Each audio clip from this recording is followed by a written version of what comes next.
الرحمن الرحیم. السلام علیکم ورحمۃ اللہ وبرکاتہ. Good morning, good afternoon, good evening wherever you are. آج بڑے عرصے کے بعد ابرار بھائی کے پاس دوبارہ آنا ہوا ہے. آج ہم ان کے گھر پہ بیٹھے ہوئے ہیں اور بڑے عرصے بعد میں نے ایک دوبارہ ویڈیو بنانے کا سلسلہ سٹارٹ کیا ہے. درمیان میں 3-4 مہینے کا گیپ آ گیا تھا. تو آج کل رات کو میں جب سویا ہوا تھا تو مجھے خواب آئی کہ میں ابرار بھائی کے ساتھ ابن العربی کے موضوع پہ ڈسکس کر رہا ہوں. تو صبح پھر ان کا مجھے میسیج آ گیا. ابھی میں ناشتہ بنا رہا تھا کچن میں, تو میسیج آیا ابن العربی کی کوٹیشن کے حوالے سے. تو میں نے ان کو کال بیک کیا. میں نے کہا جی بڑے خوش نصیب ہیں آج کہ میں صبح یاد کر رہا تھا آپ کو. اٹھا تو خواب میں نے بتایا ان کو. تو کہنے لگے وہ جو ابن العربی کی کتاب ہے جس کا انتظار تھا سب کو, وہ چھپ کے آ گئی ہے. تو میں ابھی اس کو, یعنی لاہور سے آئی ہے بلٹی, تو میں ابھی اس کو ریسیو کرنے جا رہا ہوں. تو میں نے کہا جی, میرے ذہن میں تھا, میں نے کہا میں ویسے ہی چلو چلا جاؤں گا, جا کے خواب کو تعبیر میں بدل کے تو گپ شپ لگا لیں گے. صحیح. تو یہ تو بڑا اچھا ہوا. اس طرح لگتا ہے جیسے حضور ابن العربی نے خود ہی کہہ دیا میری کتاب آ گئی ہے تو تم بھی آ جاؤ, استقبال کو آ جاؤ, استقبال کو آ جاؤ. یہ سامنے پڑی ہوئی ہے. ہاں جی. تو وہ پھر میں خوشی یعنی ڈبل ہو گئی. ایک تو یعنی کہ حاضری ہماری ہوتی ہے ابن العربی کی بارگاہ میں. تو یہ وہ کتاب ہے جناب جو ابھی آج چھپ کے آئی, اور میں ان خوش نصیبوں میں سے پہلا آدمی ہوں جس کے ہاتھ میں آئی ہے پرنٹ کاپی, اور ان خوش نصیبوں میں سے بھی ہوں جو میں پرنٹ کاپی لے کے جاؤں گا سب سے پہلے. سب سے پہلے. تو یہ عربی کتاب ہے بیسکلی, جس کا پھر اردو میں ٹرانسلیشن عربی متن کے ساتھ تصحیح کے ساتھ ابرار بھائی نے اس کو شائع کیا ہے. تو یہ اس کا ایک چھوٹا سا بیک گراؤنڈ تھا. تو میں نے سوچا کہ چلیں میں کتاب لینے آؤں گا, ساتھ میں بیٹھ کے اس کا ایک انٹرو بھی چھوٹا سا ریکارڈ کر لیتے ہیں. ابن العربی رحمۃ اللہ تعالیٰ کی بارگاہ میں حاضری بھی ہو جائے گی ان کی کتاب پہ ڈسکشن کے حوالے سے. ہماری اپنی خاص طور پہ میری بیٹری چارج ہو جائے گی. تو ابرار بھائی سب سے پہلے تم بہت بہت مبارک ہو ماشاءاللہ. باقی جتنی بھی پرانی پچھلی کتابیں آئی ہیں وہ ہر ایک کتاب ان کا پرنٹنگ کا یہ ہے کہ ایک برانڈ ہے کہ بڑی شاندار کتابیں بڑے شاندار انداز سے یہ چھاپتے ہیں. مگر یہ باقی پچھلی جتنی بھی کتابیں آئی ہیں اس کی نسبت تھوڑی سی مختلف ہے, سائز میں بڑی ہے. اور یعنی میں اس کے کس حصے پہ ڈسکشن کروں. ماشاءاللہ اب اس میں ہے کہ عربی ترجمہ ایک سائڈ پہ, عربی متن ایک سائڈ پہ ہے اور اردو ترجمہ ایک سائڈ پہ ہے. تو یہ کتاب بیسکلی ہے کیا, تو میں نے سوچا تھا ابرار بھائی سے اس کا تعارف لیتے ہیں, ساتھ میں آپ کو بھی بتاتے ہیں, اور جب پھر آپ یہ بھی بتائیں گے کہ یہ کتاب اگر آپ کو چاہیے ہو تو اس کو اویلیبلٹی کیسے ہو سکتی ہے, آپ تک کیسے پہنچ سکتی ہے. تو پہلے تو یہ بتائیں نا کہ یہ کتاب ہے کیا. سب سے پہلے تو یہ کتاب جس طرح سے آج ہی آئی ہے, اور آج صبح صبح میں نے اس کے آنے کی پوسٹ لگائی تھی, جی, اور اس پوسٹ میں یہی لکھا تھا کہ شیخ کی کوئی بھی کتاب آتی ہے تو ہمارے لیے وہ ایک سنگ میل ہی ہوتا ہے. ہاں جی, کہ آج ہم نے یہ وہی اچیو کر لیا, یہ بھی اچیو کر لیا. تو یہ کتاب جنی الاسراء الی المقام الاسرا, یہ شیخ کی کتاب, کوئی مجھے بھی کام کرتے ہوئے کہ 16-17 سال ہو گئے ہیں. ماشاءاللہ. تو 17 سال کی محنت کے بعد آج ہم اس مقام پہ پہنچے ہیں کہ اس کتاب کو فائنلی ہم پرنٹ بھی کر رہے ہیں, پبلش بھی کر رہے ہیں. اور پہلی مرتبہ اردو میں کوئی لوگ اگر اردو زبان میں شیخ کو پڑھنا چاہیں گے تو ان کے سامنے جو یہ چیز جو ہے وہ لے کے آ رہے ہیں. بیان فرما رہے تھے کہ یہ انگریزی میں بھی اویلیبل نہیں ہے. ہاں, یہ ابھی ایسی کتاب ہے کہ صرف اس کا فارسی میں ہی ترجمہ مجھے تو ملا ہے. اچھا. کہ فارسی میں ہوا ہے, اور اس کے علاوہ کسی زبان میں اس کی اویلیبلٹی کا مجھے علم نہیں ہے. اگر ہوا ہو سکتا ہے ہوا ہو, لیکن جتنی میں نے تحقیق کی ہے صرف فارسی کا ترجمہ جو نہیں ہے وہ اویلیبل ہے. باقی ہو سکتا ہے لوگ ابھی کریں گے. تو اردو کو یہ بھی ایک اولیت حاصل ہو گئی ہے کہ چلو جلدی, یعنی کہ اردو زبان میں آ گیا اور باقی زبانوں میں بھی نہیں ہے.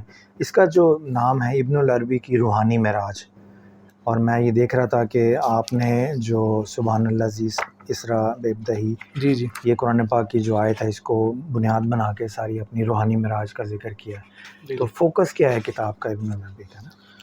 اچھا, اس کتاب کا جو بنیادی مطلب منہج ہے یا بنیادی تھیم ہے وہ شیخ کی وہ روحانی معراج ہے کہ جو آپ کو اپنے ابتدائی دور میں ہوئی. اچھا, لوگوں کو تو ہوتی ہے کہ انتہا یا آخری دور میں جا کے لوگ اپنی معراج لکھتے ہیں یا ہوتی ہے. شیخ کا طریقہ کار الٹ ہے. ان کو سب سے پہلے جو ہے وہ معرف, کشف اور یہ معراج اور حقائق اور نشانیاں دکھائی گئیں, بعد میں پھر انہوں نے اس کو لکھا. یعنی کہ عمومی طور پہ صوفیاء ہوتے ہیں اپنی آخر عمر میں جا کے ان کے ساتھ کوئی ایسا تجربہ ہو, پہلے کچھ اور وہ لکھتے ہیں سارا, پہلے کچھ اور لکھتے رہتے ہیں, پھر کوئی ایسا روحانی تجربہ جس کو روحانی معراج کہا جائے وہ لکھتے ہیں. تو شیخ کا الٹ تھا. یہ شیخ کا وہ دور تھا کہ بالکل آپ ابھی سمجھ لیں کہ بچے ہی تھے.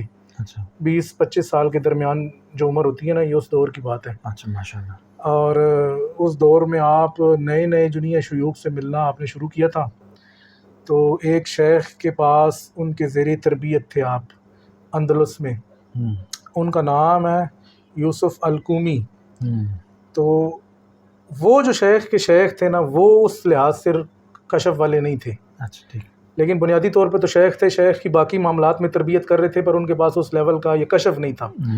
تو شیخ کو جب اللہ تعالیٰ نے یہ کشف کا سلسلہ دیا نا، تو شیخ ان کو چھوڑ کے ایک قبرستان میں آ گئے.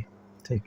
اور قبرستان میں ایک جگہ پہ قبر کھودی اور اس قبر میں یہ 14 مہینے بیٹھے رہے. اچھا کوئی چھوٹا ٹائم نہیں ہے. لیکن کہتے ہیں کہ مجھے کشف کیسے ملا. فرماتے ہیں کہ جب میں آیا اور میری خلوت شروع ہوئی صبح فجر کے وقت، اور سورج نکلنے سے پہلے پہلے جو نہیں ہے مجھے کشف ہو چکا تھا، یعنی کہ حاصل ہو چکا تھا. تو وہاں سے ابتدا ہوئی. پھر اس کے بعد 14 مہینے وہیں پر بیٹھے رہے. اور 14 مہینوں میں پھر جو بھی آپ نے اللہ تعالیٰ نے آپ کو نشانیاں دکھائی، کیونکہ معراج کا مطلب بیسیکلی نشانیاں دیکھنا ہی ہیں، تو وہ ساری پھر آپ نے اس کتاب میں قلم بند کی ہیں، جس کا نام ہے کہ الاسراء الی المقام الاسرا، کہ شیخ اکبر کی روحانی معراج. ایک واقعہ لکھتے ہیں ملفوظات کے اندر، اس کا ذکر بھی ہے. کہتے ہیں کہ جب آپ ادھر قبرستان میں تھے تو اس شیخ کے مریدوں نے کہا کہ جی دیکھیں ابن عربی آپ کا مرید تھا، وہ آپ کو چھوڑ کے، زندوں کو چھوڑ کے مردوں کی صحبت میں چلا گیا. مطلب ان سے شکایت کی کہ جی دیکھیں وہ تو آپ کے پاس اب آتا نہیں ہے. تو انہوں نے شیخ اکبر کو پیغام بھیجا کہ جی تم کیوں نہیں آتے، یا کیا مسئلہ ہے، کیا پہلے آتے تھے یہ وہ. تو شیخ نے کہا کہ جی میں تو ادھر ماشاءاللہ سے اللہ تعالیٰ نے بڑی برکت کی ہے، تو آپ ادھر آ جائیں تو پھر میں آپ کو بتاتا ہوں کہ کیا. تو کہتے ہیں کہ جی وہ شیخ پھر آ گئے شیخ اکبر کے پاس اسی قبرستان میں. تو شیخ کہتے ہیں جب وہ آ رہے تھے تو اس ٹائم بھی میں کوئی روحانی ہستیوں سے اپنا بات چیت مکالمہ یا جو بھی مشاہدہ کہہ لیں وہ جاری تھا. وہ تھوڑا سا میں نے روکا، ان کو استقبال کیا، ان کو ایک جگہ پہ بٹھایا، کوئی قبر ہی تھی ادھر ہی بٹھایا. قبرستان میں تو قبریں ہی ہوں گی، وہاں پر کوئی بینچ تو نہیں لگے ہوں گے نا. کہتے ہیں جی ایک جگہ پہ بٹھایا. کہتے ہیں ان کو بٹھا کے دوبارہ سے میں اپنے یہ کشفی معاملات میں پھر دوبارہ سے مشغول ہو گیا. کہتے ہیں کہ جب میں مشغول ہوا تو جو میرے شیخ تھے ان کی حالت غیر ہونے لگ گئی، جس طرح بندے کا سانس رک جانا، مطلب بالکل جس کا سمجھے کہ اس کے اوپر اتنا زور آ جانا کہ وہ برداشت نہ کر سکے. تو شیخ کہتے ہیں کہ تھوڑی دیر تو یہ سلسلہ جاری رہا. شیخ اکبر کہتے ہیں لیکن جب میں نے دیکھا کہ اب حالت کہیں یہ نہ ہو کہ زیادہ ہی، تو پھر میں نے اس کو منقطع کیا. اور کہتے ہیں جیسے ہی میں نے وہ منقطع کیا تو ان کی حالت بھی درست ہوگی. تو اس کے بعد ان شیخ نے خود شیخ کو کہا کہ جی واقعی آپ درست کہتے تھے، آپ ہی زندوں کی صحبت میں ہیں، ہم مردوں کی صحبت میں ہیں. تو یہ واقعہ بھی ملفوظات میں ملتا ہے. اس سارے کے نتیجے کے طور پہ شیخ نے یہ کتاب جو ہے یہ کتاب لکھی ہے. تو یہ اس کا بیک گراؤنڈ ہے. اچھا لولی. آپ نے اس کتاب کا جو انتساب ہے وہ امام غزالی جنہوں نے احیاء علوم الدین لکھی، ان کے نام کیا ہوا ہے. اور میرے لیے حیرانی کا باعث ہے، بہت سارے لوگوں کو نہیں پتا، مجھے بھی نہیں پتا تھا کہ آپ نے اپنی کتاب میں، اس کتاب میں امام غزالی کے حوالے سے بھی بیان فرمایا ہے. غالباً 195 پیج ہے. اچھا 195 ہے. ہاں وہ میں نے یعنی صبح بھی دیکھ رہے تھے تو 195 میرا خیال ہے. جی ہاں مناجات او ادنا. ہاں مناجات او ادنا ٹھیک ہے. تو یہاں پہ آپ نے ابن العربی نے امام غزالی کی جو علمی اور روحانی جو مقام ہے اس کو ڈسکلوز کیا. اس کا دیکھیں، اس کا ڈسکلوز. ابھی یہ بھی دیکھیں کہ کیا کمال ہے کہ ایک بعد میں آنے والا صوفی ایک اپنے سے پہلے صوفی کے اس بات کی تصدیق کر رہا ہے کہ واقعی یہ اس مقام پہ پہنچا ہے.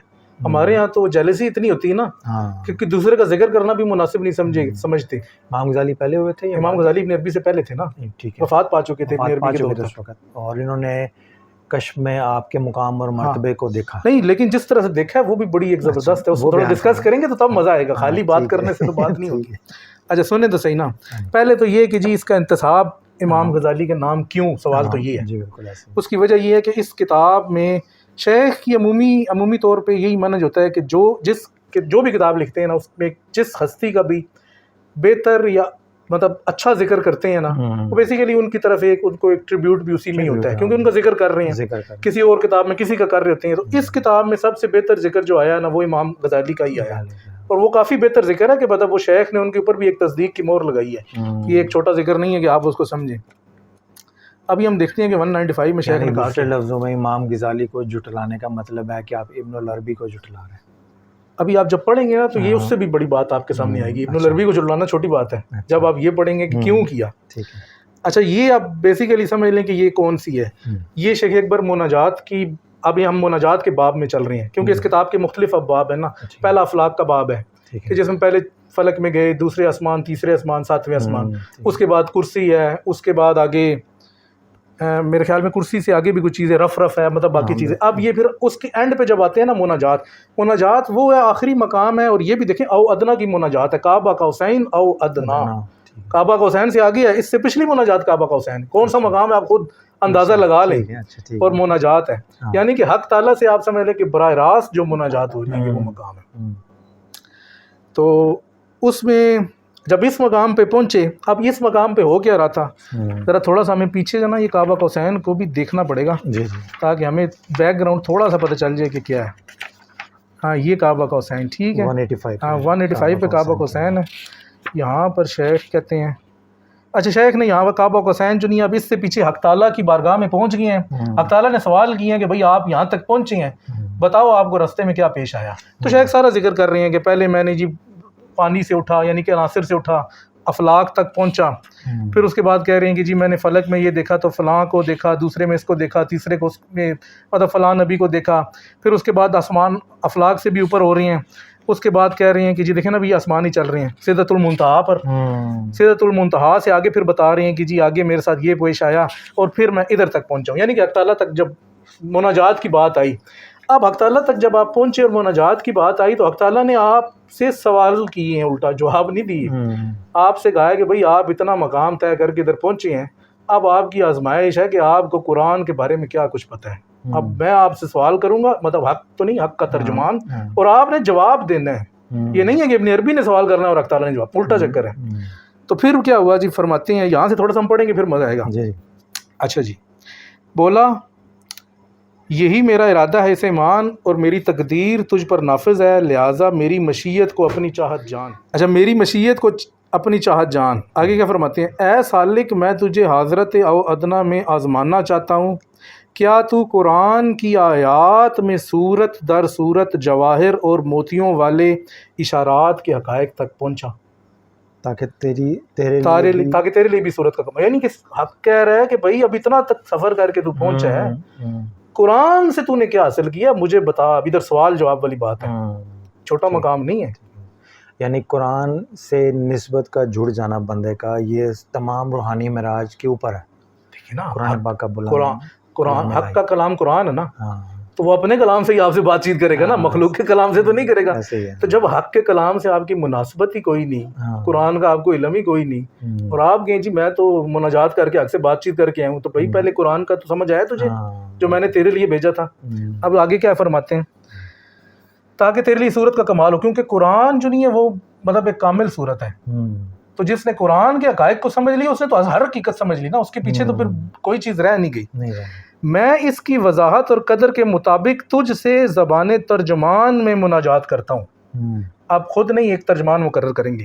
جیسے میں نے امام ابو حامد الغزالی کو جواہر القرآن و درر ہی میں بتایا.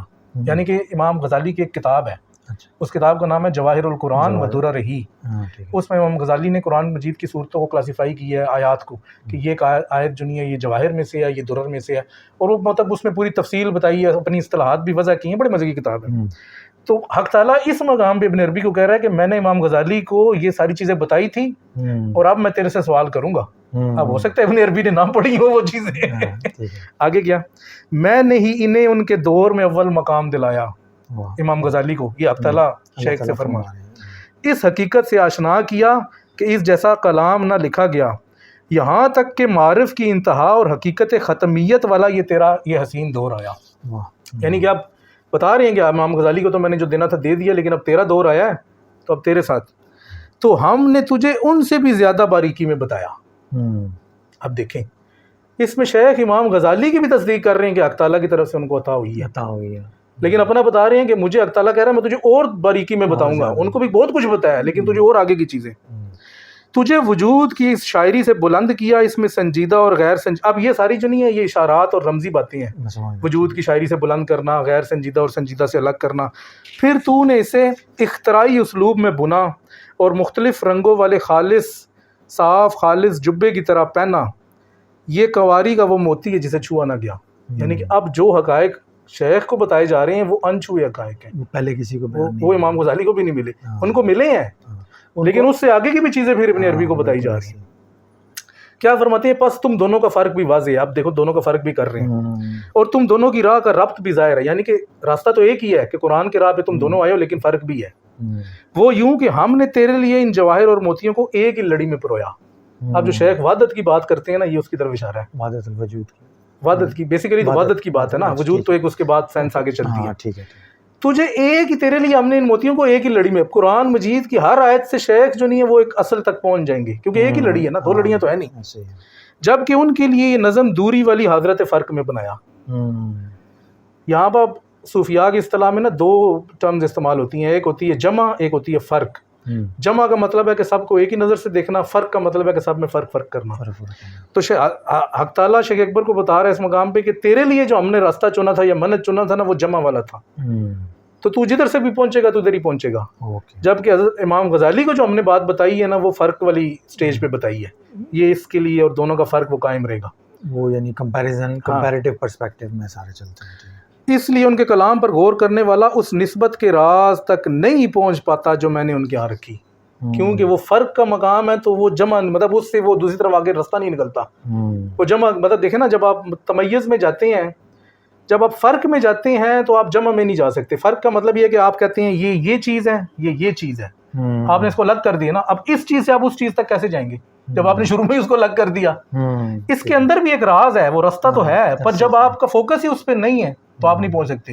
تو شیخ کو یہ کہا کہ تیرے لیے میں نے وہ جمع کا مقام تھا کہ اس سے تو اس طرف بھی پہنچ سکتے. ٹھیک ہے، مطلب یہ ہے. پھر اس کے بعد آگے ساری بات ہے، وہ ڈیٹیل ہے ساری اس میں. مگر ہمارا جو فوکس تھا کہ امام غزالی کو یعنی ابن العربی کی اس کتاب، ابن العربی نے جو ٹریبیوٹ ایک پیش کیا ان کے نام سے پیش کیا، اور اللہ پاک کے کلام سے کہا کہ وہ حق پر موجود تھے اور اللہ پاک نے ان کو بہت زیادہ عطا کیا. اچھا، اس میں ایک اور چیز ہے. ایک تو ہم تھوڑا سا آ جائیں ذرا، کتنے چیپٹرز ہیں اس کے اندر، تاکہ تھوڑا سا فہرست میں دیکھیں نا اس کی. 1 2 3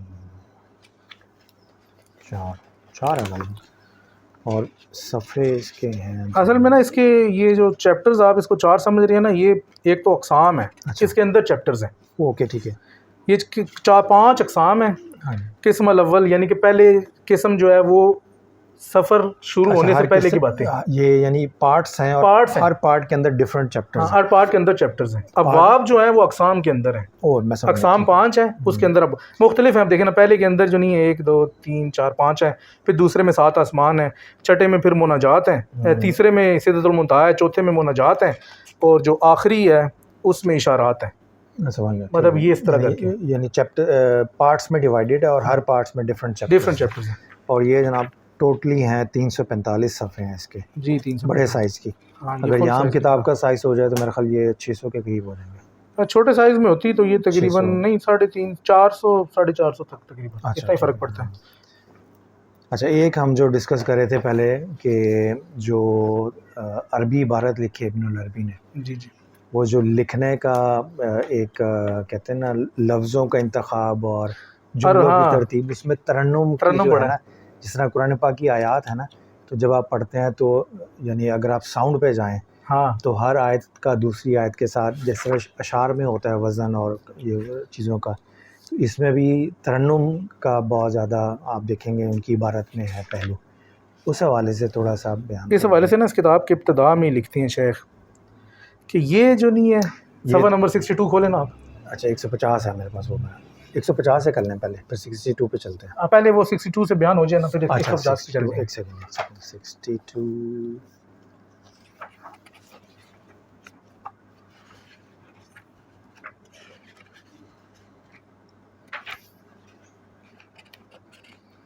جی 62 پہ ہے نا. تو میں تھوڑی سی عربی بھی پڑھ دیتا ہوں تاکہ ساتھ ہمیں پتہ چلے. تو اس میں وہ بیان بھی کریں، کہتے ہیں وَهَذَا مِعْرَاجُ أَرْوَاحُ الْوَارِثِينَ سُنَنَ النَّبِيِّينَ وَالْمُرْسَلِينَ مِعْرَاجُ أَرْوَاحٍ لَا أَشْبَاحَ وَإِسْرَاءُ أَسْرَارٍ لَا أَسْوَارٍ وَرُؤْيَةُ جَنَانٍ لَا عِيَانٍ وَسُلُوكُ مَعْرِفَةِ ذَوْقٍ وَتَحْقِيقٍ لَا سُلُوكُ مُسَافَةٍ وَطَرِيقٍ إِلَى سَمَاوَاتٍ مَعْنَى لَا مَغْنَى. آگے کہتے ہیں وَفَصَفْتُ الْأَمْرَ بِمَنْصُورٍ وَمَنْظُومٍ وَأَوْضَعْتُهُ بَيْنَ مَرْمُوزٍ وَمَفْهُومٍ مُسَجَّعُ الْأَلْفَاظِ لِيَسْهَلُ عَلَى الْحُفَّاظِ وَبَيَّنْتُ الطَّرِيقَ وَأَوْضَحْتُ التَّحْقِيقَ وَلَوَّحْتُ بِسِرِّ الصِّدِّيقِ وَرَتَّبْتُ الْمُنَاجَاتِ بِعَصَائِ بَعْضِ اللُّغَاتِ۔ تو یہ اس میں جو ہے نا اردو میں جب ہم پڑھیں گے تو ہمیں پتہ چلے گا کہ کیا فرما رہے تھے۔ شیخ فرما رہے تھے میں نے یہ معاملہ منصور اور منظوم میں ڈھالا، یعنی اس کتاب کو منصور اور نثر میں منظوم نظم، اسے مرموز اور مفہوم میں رکھا، رمز میں بھی ہے اور فہم میں بھی آپ نے ترجمے میں بھی وہ ترنم قائم رکھنے کی کوشش کی ہے۔ اس میں ہم قافیہ الفاظ کا استعمال کیا، یہ شیخ خود لکھ رہے ہیں تاکہ یاد کرنے والوں کے لیے آسانی ہو، کوئی بندہ اس کو حفظ کرنا چاہے عربی میں تو وہ آسانی سے یاد کر لے پوری کی پوری۔ اسی طرح میں نے راہ کی وضاحت کی اور تحقیق کی تشریح کی، راز صدیق کے بارے میں بتایا اور چند زبانوں میں مناجات کو ترتیب دیا۔ تو یہ شیخ نے اس کے اندر خود سے وہ جو نہیں اپنا ایک شاعرانہ انداز اس میں ڈالا ہے۔ رائٹنگ سٹائل ایسا ہے کہ وہ عربی میں پڑھنے کا تو بہت ہی مزہ ہے، لیکن ہم نے کوشش کی ہے کہ اردو میں بھی پڑھتے جائیں تو وہ جو ادائیگی الفاظ کا جو ترنم ہے تلاوت کے انداز میں، اس کا ایک اپنا مزہ، اس کا ایک اپنے مزہ، یعنی اگر آپ اس کو آڈیو میں شیپ میں ڈالیں پھر تو کمال ہی ہوگا، اور پھر بیک گراؤنڈ اگر کوئی عرب کرے پھر کمال ہوگا۔ وہ تو عرب اس کو اگر کوئی اس کو آڈیو بنائے بک آڈیو اور اس کو پھر اس کو آگے لوگ سنے اسی تو طرح سے وہ پڑھے ترنم کے ساتھ اور عربی میں سمجھ میں آئے تو پھر تو اور ہی کمال ہے۔ اب 150 پہ آ جاتے ہیں، 150 پہ اجل القلوب، اجل القلوب، اچھا یہ نہیں 150 نہیں تھا وہ جو ہم نے وہ پہلے دیکھا تھا نا، یہ والا تھا نا، یہ والا جائے نفوس فرق البین الکرم میں یہ نہیں، وہ تھا جناب، یہ تھا جو بھی نکالنا پہلے حضرت عیسیٰ علیہ السلام میں جہاں پر ان کو ولایت ملتی ہے، یہ تھا جناب، میں آپ کو بتاتا ہوں، سمال وزارہ نہیں، دوسرا آسمان 100 نمبر صفحہ ہے، 100 نمبر 102 نمبر صفحہ کھولیں، 102 نمبر۔ اس میں جو نہیں ہے شیخ کو جب یہ ملتی ہے تو یہ جو ہے اس میں شیخ کس طرح سے اس کو تھوڑا سا ہم نے اردو میں بھی کوشش کی ہے، خیر پوری کتاب میں کوشش کی ہے لیکن پھر بھی، بلکہ میں سمجھتا ہوں کہ آپ تیسرا آسمان کھولیں، اس سے بھی مزے کا۔ کتنے نمبر پیج پہ؟ آپ 109 نمبر صفحہ کھولیں، 109 اصل مزہ تو یہاں پر آئے گا نا۔ اچھا فرماتے ہیں، اردو میں پڑھتے ہیں، اچھا تیسرا آسمان فلک شہادت، حضرت یوسف علیہ السلام کا فلک ہے ابھی، اچھا ٹھیک ہے، اور اس میں شیخ نے نا ایک شادی کا سما باندھا ہے، اچھا وہ بڑے مزے کی عبارت ہے۔ اچھا تو سالک کہتا ہے پھر اس نے میرے لیے آسمان جمال اور مدن جلال کھولا، یہ کھلا تو سلام کیا، مجھے مالک بنایا اور اس کا انتظام میرے ہاتھ دیا، پھر میں نے اس محل کے رہائشی اور اس شہر کے حاکم کا قصد کیا، جب محل سے باہر ہی تمام حکام کو کھڑے پایا تو خادم باب سے اس کا سبب پوچھا کہ یہ ماجرا کیا ہے، یہ اکٹھ کیسا ہے، بولا نکاح ہے، شادی ہے، یہ خانہ آبادی ہے۔ اچھا اب یہ نکاح کا آگے منظر فرماتے ہیں میں نے اندر جانے کی اجازت چاہی تو مجھے اجازت ملی، پس میں کسی پریشانی اور ناتوانی کے بغیر اندر آیا، میں نے جلدی سے سلام کیا تو جواب پایا، اس نے اس بے تکلفی سے بات کی کہ میں بالکل نہ شرمایا، اس وقت اس کی دلہن گھونگھٹ نکالے بیٹھی تھی، وہ نظروں سے ہٹ کر دور پردے میں تھی، پھر میں نے تعریف کے در کھولے، ذات الہیہ صاحب اسماء حسنہ کی تعریف سے ابتدا کی، اس کے بعد صاحب کعبہ قوسین او ادنیٰ پر درود بھیجا، اور آخر میں اس عالی مقام پر فائز صاحب منزل کی تعریف پر انتہا کی۔ اب ذرا شادی کا منظر جو شیخ نے کھینچا ہے، میں نے کہا اس خوشیوں بھرے انتظام، اس بہترین اہتمام پر آپ کو سلام، کہ اسے دیکھ کر دل شاد ہوا، اور شہزادی زہرہ سے یہ ویرانہ آباد ہوا، کہ جس نے ظلمتوں کو تار تار کیا، کہ جس نے بابل پر اپنے جادو سے وار کیا، ان کے جگر سے تیر غمزہ کو پار کیا، سو میں نے قدسیوں میں ایسی شادی نہ دیکھی کہ انجم سما اور افلاک کو سجایا گیا، نہ ایسا شرف جو شرف اصیل تک پہنچے، نہ ایسا سعد جو سعد جمیل تک پہنچے، نہ وہ پر امید نسبت جو اپنی تکمیل تک پہنچے، اور جب شمس بیت حمل سے قریب ہوا تو وہ بھی اس کی خوش بختی پر دلیل ہوا، اور حسن و رعنائی کا وہ میلہ لگا کہ چاند بھی اس بزم میں جمیل ہوا۔ آگے آیت ہے نیک عورتیں نیک مردوں کے لیے اور نیک مرد نیک عورتوں کے لیے، اس عقد جمیل پر سعد اکبر تمہاری امداد کرے، اور دعا ہے کہ خوش بختی تمہارا مقدر ہو، ہر ایک تم پر رشک کرے کہ امن و سلامتی کا یہ بندھن ہو، اور تم آسودگی اور اولاد کی خوشی پاؤ، اور سب تعریف اللہ رب العالمین کے لیے، اور درود ہمارے آقا محمد صلی اللہ علیہ وسلم پر اور تمام نبیین کے لیے۔ یہ کہتے ہیں نا شادی پہ اگر کچھ چھپوانا ہو تو یہ بہترین خطبہ ہے۔ اور یہ عربی میں آپ پڑھیں گے تو اس سے بھی کمال عبارت میں ہے۔ دیکھ رہا تھا عربی کی، عربی میں پڑھے یہ تھوڑا سا۔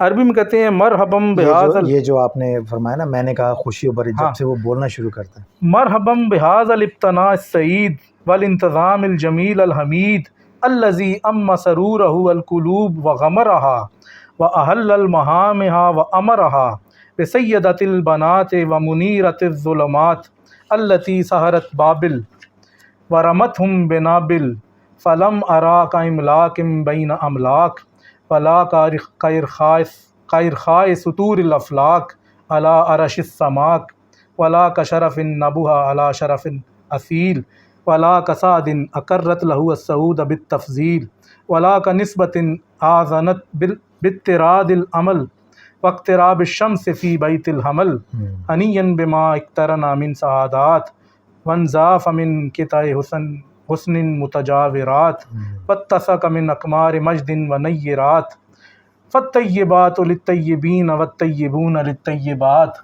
دیکھیں آیت بھی کیسے ملائی ہے، آیت بھی کیسے الیکموہا سعادکم السعد صفقتاً رابحتاً وحالتاً مبارکتاً صالحتاً اہلاً للاقتباط ومحلاً للارتباط ودخولاً بسلام آمنین ومبشراً بالرفاع والبنین۔ وہ جو کہا تھا نا کہ آسودگی اور اولاد پاؤ، تو وہ بھی مبشراً بالرفاع والبنین والحمد للہ رب العالمین وصلی اللہ علی سیدنا محمد وعلی النبیین۔ یعنی یہ آپ دیکھیں قرآن پاک کی آیات اور اپنا جو کلام ہے اس میں ربط بھی کریٹ کرنا، یعنی یہ جو رائٹرز ہیں ہمارے نئے آج کل کے لکھنے والے، ان کے لیے بھی یہ سبق ہے کہ ضروری نہیں دینی لٹریچر جو ہے وہ بڑا خشک ہو اور بڑا ہی یعنی ترنم کے ساتھ اور خوبصورتی کے ساتھ سیاری ہو۔ اگر آپ لکھنا چاہیں، اصل میں شیخ تو شاعر بھی بہت بڑے تھے نا، پورا دیوان انہوں نے لکھا، اتنا بڑا دیوان ہے، میرے پاس پڑا ہوا 6 جلدوں میں، مطلب ان کی آپ کو یاد دیکھیں نا تو اتنی انہوں نے شاعری کی ہے کہ وہ بھی تھوڑی نہیں ہے۔ اور یہ تو ان کا کمال یہ ان کے ابتدائی دور میں ہی ظاہر ہوتا ہے، جس طرح یہ کتاب ہے انکائے مغرب ہے، مواقع نجوم ہے، اس میں سارا یہی منہج ہے، دور کی کتاب ہے، ساری ابتدائی دور کی کتابیں سب میں یہی منہج ہے۔ اس میں تو وہ مطلب ایسا بات کرتے تھے کہ کچھ سمجھ بھی نہیں آتی تھی اور کر بھی جاتے تھے، بعد میں تو پھر انہوں نے ایکسپلین کیا نا فتوحات اور فصوص میں کہ بتانا کیا چاہ رہے ہیں۔ اس میں جو بیان کیا نا وہ تو بس جو مزہ لے اس کا وہی لے۔ اور جو عربی کا ہم دیکھ رہے تھے، عربی کے جو اس کا معاشرہ ابن صدقین، تھوڑا سا اس کا بھی بتا دیجیے، اور اس کتاب میں آپ نے کیا ایڈ کیا ہے اس میں؟ یہ ایک تو یہ کہ ابن صدقین جو ہیں وہ شیخ اکبر کے شاگرد ہیں، ٹھیک ہے، مطلب سائے کے ساتھ شیخ اکبر کے ساتھ رہے جب بھی ملے، اور تقریباً کو 20-30 سال بنتے ہیں، 25-30 سال۔ ان کی ایک اور کتاب بھی آپ نے چھاپی ہوئی ہے، جی ملفوظات ابن عربی، جو ان کی اپنی لکھی ہوئی ہے۔ لیکن یہ کتاب جو ہے یہ اتنی مشکل کتاب تھی شیخ کی کہ ابن صدقین کہتے ہیں کہ میں نے دیکھا کہ شیخ کی مراد کو اس کتاب میں پانا ممکن نہیں ہے، تو میں نے حق سے دعا کی کہ اللہ مجھے توفیق دے کہ میں اپنے شیخ کی مراد کو لوگوں کے بعد سامنے پیش کروں، تاکہ انہیں سمجھ میں آئے کہ شیخ کیا چاہ رہے ہیں۔ تو وہ پھر انہوں نے شیخ اکبر سے بھی اجازت لی اور پھر ان کے سامنے جا کے بیٹھ کے نا یہ ساری پڑھتے تھے، ان سے پوچھتے تھے اور وہ شیخ بتاتے تھے، تو وہ جو کچھ بتاتے تھے نا تو پھر بعد میں وہ لکھ لیتے تھے۔ تو اس طرح کر کے انہوں نے پوری اس کی شرح لکھی، تو ہم نے اردو میں پوری شرح تو نہیں اس کی لیکن اس کے جو کی پوائنٹس ہیں نا وہ ہر جگہ پہ وہ نیچے حاشیے میں، جی وہ حاشیے میں ہم نے لکھ دی ہیں، اور وہ ایسے لکھ دی ہیں کہ بندہ اس کو پک کر لینا، کچھ نہ کچھ جس کو تھوڑا بہت فہم ہوگی وہ پک کر لے گا کہ شیخ ادھر کیا بتا رہے ہیں اور ابن صدقین نے جو ہے نا وہ کس طرح سے شرح کی ہے۔ تو کافی اس میں پوائنٹس ہیں ماشاء اللہ۔ جی اب تھوڑا سا ہم آپ کو کہتے ہیں نا چکھایا ہے، تھوڑا سا ٹیسٹ آپ کو دیا ہے، اس کا ہدیہ کتنا ہے اور یہ مل کیسے سکے گی، اکثر لوگ پوچھتے ہیں۔ اس کا ہدیہ ابھی فی الحال جو اس کے اوپر پرنٹڈ پرائس ہے، ایک تو ہم نے یہ پالیسی چینج کر دی ہے کہ پرائس پرنٹ کر دی ہے، پہلے ہم نہیں لکھتے رہتے تھے۔ پرنٹڈ پرائس تو اس میں ہے 3500، اس کے اوپر ڈسکاؤنٹ ہے، ڈسکاؤنٹ کے بعد ہم دے رہے ہیں 2500 میں، اور اگر کسی کو چاہیے تو ہماری ویب سائٹ پہ ابن العربی بکس پہ یہ مل سکتی ہے، تو وہاں پر جائیں، کتاب یہ ہے، آرڈر کریں۔ باقی میری یہ ویب سائٹ کا میں ویڈیو ڈسکرپشن میں ڈال دوں گا. اکثر لوگ کتابوں کا پوچھتے ہیں جی کہاں سے ملے گی, تو یا میں ویڈیو میں ڈال دیتا ہوں یا ویڈیو کی ڈسکرپشن میں ڈال دیتا ہوں مکمل ڈیٹیل. تو آپ اس ویڈیو کی ڈسکرپشن میں جائیں گے تو میں ویب سائٹ کا ایڈریس بھی دے دیتا ہوں جہاں سے آپ کتاب آرڈر بھی کر سکتے ہیں. دوسرا کتاب کے بارے میں جو اہم چیز ہے نا کہ یہ چھپی کیسی ہے. ہاں جی وہ دیکھیں نا, جی ابھی یہ سائز جو نہیں ہے یہ بالکل بڑا سائز ہے, مطلب آپ کے سامنے دور سے چھوٹا لگتا ہے. ہاں دور سے چھوٹا لگتا ہے لیکن یہ ہے بڑا سائز ہے. اور یہ جو پیپر اس میں لگا ہوا ہے نا یہ 80 گرام کا ہے امپورٹڈ, یہ 70 گرام بھی نہیں ہے. اچھا, اور یہ بتا رہے تھے ڈیجیٹل پرنٹ, اور یہ ڈیجیٹل پرنٹ ہوئی ہے, یہ آف سیٹ پرنٹنگ بھی نہیں ہے. ہاں, تو اس میں مطلب جو پرنٹنگ آپ کو پہلے صفحے پہ ملے گی نا جتنی کلیئرٹی, آخری صفحے پہ بھی آپ کھولیں گے تو وہی چیز ہے. وہی چیز یہ نہیں ہوگا کہ پہلے صفحے میں تو اچھی ہے, بیچ میں خراب ہو گئی, سینٹر میں ٹھیک ہو گئی. اور یہ پرنٹنگ آپ خود اس میں دیکھ لیں, آپ دیکھ سکتے ہیں, وہ تو نہیں دیکھ سکتے, آپ ہی بتا سکتے ہیں کہ کیسی پرنٹنگ ہے. زبردست ہے. اور اس میں ایک خاص بات ہے, اس میں جو فونٹ آپ استعمال کرتے ہیں وہ آپ فرما رہے تھے کہ آپ کا اپنا اردو کا فونٹ ہے. اردو کا تو خیر وہ ایک ہے, لیکن ہم اس میں تھوڑی بہت ماڈیفکیشن کرتے ہیں. عربی کا فونٹ جو نہیں ہے وہ اس میں ہم نے کافی حد تک ماڈیفکیشن کی ہے. اور یہ جو عربی کا فونٹ ہے نا یہ آپ کو کہیں سے عرب دنیا میں بھی نہیں ملے گا.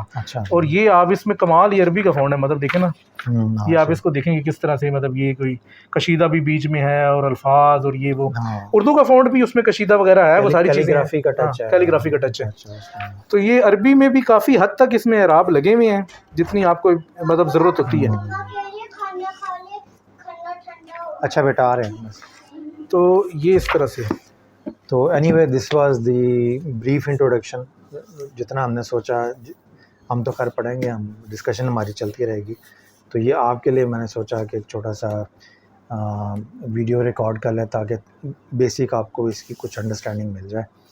تو I hope you enjoyed it, اور اپنا خیال رکھیے گا. انشاءاللہ پھر کسی اور ویڈیو کے ساتھ حاضر ہوں گے. اجازت دیجیے گا. اللہ حافظ. بہت شکریہ. Thank you. بس دیکھتے ہیں بند کر دوں, آپ کا ویسے بند ہو چکا ہے. میرے خیال میں اس کی بیٹری تھوڑی سی جتنا ہوگی ریکارڈ ہو جائے. بیٹری اچھی ہے نا, اچھا بولے تھا چارج کرتے ہیں, وہ چارج ہی کبھی نہیں کیا, مطلب وہ ویڈیو نہیں اتنے عرصے سے چلا رہے.